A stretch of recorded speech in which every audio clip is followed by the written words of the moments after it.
శ్రీ వాల్మీకి రామాయణం సుందరకాండం. సముద్రం మీదకి లంఘించడానికి హనుమంతుడు మహేంద్రగిరి చేరాడు. అక్కడి నుంచి సూర్యునికి, మహేంద్రునికి, వాయువుకి, బ్రహ్మకు, ఇతర దేవతలందరికీ నమస్కరించాడు. తన శరీరాన్ని పెంచి ఒళ్ళు విరిచాడు. ప్రళయకాల మేఘగర్జనలాగా మహానాదం చేశాడు. చేతులను నడుం మీదుంచి పాదాల్ని గట్టిగా దట్టించాడు. చెవులను రిక్కించి తోకనిలా విదిల్చాడు. అంగదుడు మిగిలిన వీరులతో ఏమన్నాడంటే, వాయువేగంతో సాగిపోయే రామబాణంలాగా లంకకి వెళ్తాను. అక్కడ సీతామాతని చూడలేకపోతే అదే వేగంతో స్వర్గానికి వెళ్తాను. అక్కడ కూడా సీతామాత దర్శనం కాకపోతే రావణుణ్ణి బంధించి తీసుకొస్తాను. ఏదేమైనా సరే కార్యాన్ని సఫలం చేసుకొని తిరిగి వస్తా అని పలికాడు. ఒక్క ఉదుట అంతరిక్షంలోకి ఎగిరాడు. శ్రీరామ కార్యానికి వెళ్తున్నాడు కదా హనుమంతుడు, అందుకని సూర్యుడు తన తాపాన్ని కలిగించలేదు. వాయువు కూడా చల్లగా ప్రసరించాడు. దేవతలు, గంధర్వులు, మహర్షులు అందరూ హనుమంతుణ్ణి కీర్తించారు. సముద్రంపై సాగిపోతున్న హనుమంతుని చూసి సముద్రుడికి కూడా ఏదైనా సహాయం చేయాలనిపించింది. తాను ఇంత వాడవడానికి ఇక్ష్వాకు ప్రభువైన సగరుడే కారణమని సాగరుని అభిప్రాయం. ఆ ఇక్ష్వాకు వంశానికి చెందినవాడైన శ్రీరాముని కోసం వెళ్తున్నాడు కదా, అందుకని హనుమంతునికి శ్రమ కలగకూడదని చెప్పి సముద్రంలో ఉన్న మైనాకుని బయటికి రమ్మన్నాడు. అతని బంగారు గిరి శిఖరాల మీద హనుమంతుడు కాసేపు విశ్రాంతి తీసుకుంటాడు అని భావించాడు. సరే, మైనాకుడు కూడా సరే అన్నాడు. ఒకసారి సముద్రం మధ్య నుంచి పైకి లేచాడు. అలా అకస్మాత్తుగా పైకి లేచిన మైనాకుడిని చూసి ఇతనేమైనా తనకి ఆటంకం కలిగించడానికి వచ్చాడేమో అనుకున్నాడు హనుమంతుడు. తన ఎదతో దాన్ని నెట్టివేశాడు.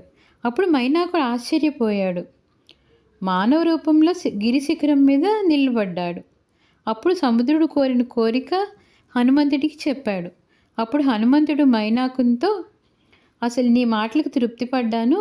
నీ దగ్గర ఆతిథ్యం అందుకోవాలనే ఉంది, కానీ ఇప్పుడు సమయం లేదు, నేను ఆగడానికి కూడా వీల్లేదు అని చెప్పి అతని చేత్తో అతన్ని తాకాడు.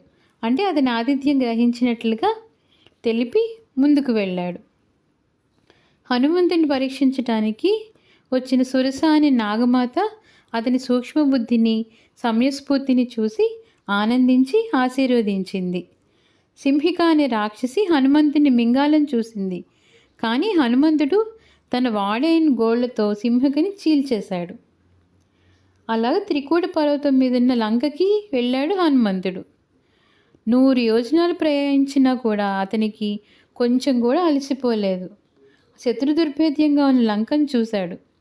ఇందులో ప్రవేశించడానికి రాత్రి సమయం వెళ్ళడమే అనుకూలం అనుకున్నాడు. అప్పుడు దాకా వేచి ఉందాం అనుకున్నాడు.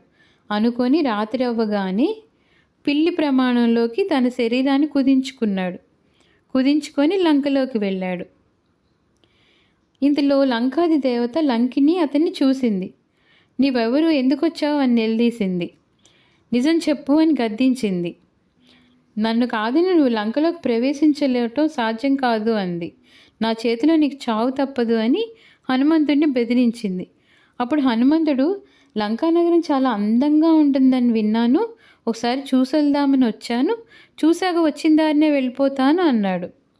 లంకిని భయంకరంగా అరుస్తూ తన అరిచేత్తో హనుమంతుని బలంగా కొట్టింది. హనుమంతుడు మహానాదం చేస్తూ ఎడం చేత్తో లంకినిపై ఒక దెబ్బ వేశాడు. స్త్రీ కదా అని గట్టిగా కొట్టలేదు, కానీ ఆ మాత్రం దెబ్బకి ఆవిడ కూలబడిపోయింది లంకిని. అప్పుడు తనకి బ్రహ్మవరం జ్ఞాపకం వచ్చింది.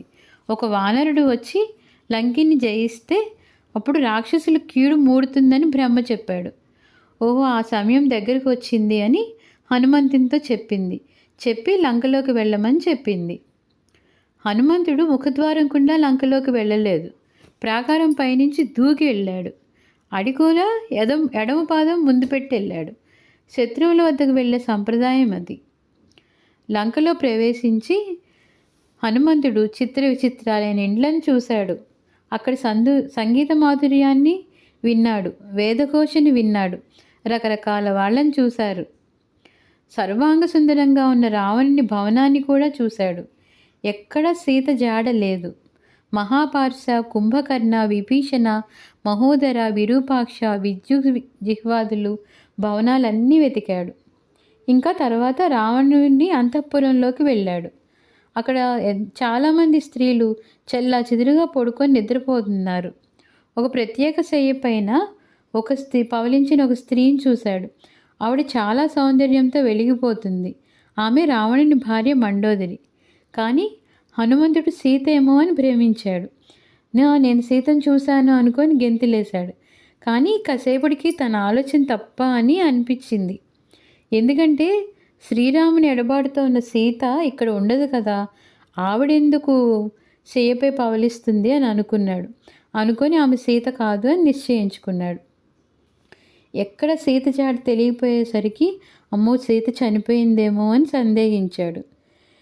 సీత జాడిని కనిపెట్టలేకపోతే తను ఏ ముఖం పెట్టుకొని వెళ్ళాలి నేను అని బాధపడ్డాడు. అయినా నేను నిరుత్సాహపడకూడదు అని నిర్ణయించుకున్నాడు.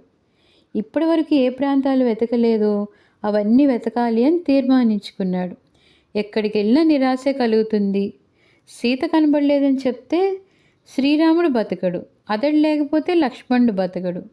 వీరి మరణ వార్త విన్నారంటే భరత శత్రుఘ్నులు ఉండరు. పుత్రుల మరణానికి తట్టుకోలేక కౌసల్య, సుమిత్ర, కైకేయి వాళ్ళు తనువులు చాలిస్తారు. ఇక ప్రియమిత్రుని వీడి సుగ్రీవుడు కూడా బతకడు. దాంతో రుమా, తార, అంగదుడు కూడా మిగలరు. ఇందరి మరణానికి కారణం కావడం కంటే తానే ప్రాణాలు వదిలితే మంచిది అనిపించింది మారుతికి.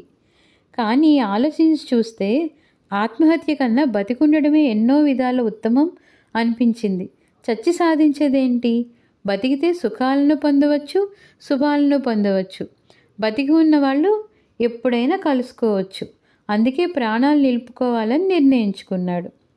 ఇక అప్పటి వరకు వెతకని అశోకవనంలోకి వెళ్ళాలి అనుకున్నాడు హనుమంతుడు. సీతారామ లక్ష్మణులకి, రుద్ర, ఇంద్ర, యమ, వాయుదేవులకు, సూర్యచంద్ర ఇంకా అన్ని గణాలకు నమస్కరించాడు. అశోకవనంలోకి అడుగుపెట్టాడు. ఇంద్రుడి నందనవనంలాగా చాలా బాగుంది అశోకవనం. అక్కడ అనుమనున ఎతికాడు హనుమంతుడు. అక్కడ ఎత్తైన సింసుప అనే వృక్షాన్ని ఎక్కాడు. దాని కింద ఒక మలిన వస్త్రాలు కట్టుకొని ఒక స్త్రీని చూశాడు. ఆమె చుట్టూ రాక్షస స్త్రీలు ఉన్నారు. ఆమె కృషించిపోయి దీనావస్థలో ఉంది. ఈమె సీత అయి ఉంటుంది అనిపించింది హనుమంతుడికి. ఆమె ధరించిన ఆభరణాలను చూశాడు. అవి రాముడు చెప్పిన వాటితో సరిపోయాయి. ఋషిముఖ పర్వతం మీద పడిన ఆభరణాలు ఆమె శరీరం మీద కనిపించటం లేదు. వీటన్నిటిని దృష్టిలో పెట్టుకొని ఈమె సీతే అని అనుకొని ఆ వృక్షంపైనే ఉండిపోయాడు. సీతాదేవిని చూడగానే హనుమంతుని కన్నుల నుంచి ఆనందాశ్రువులు జారాయి.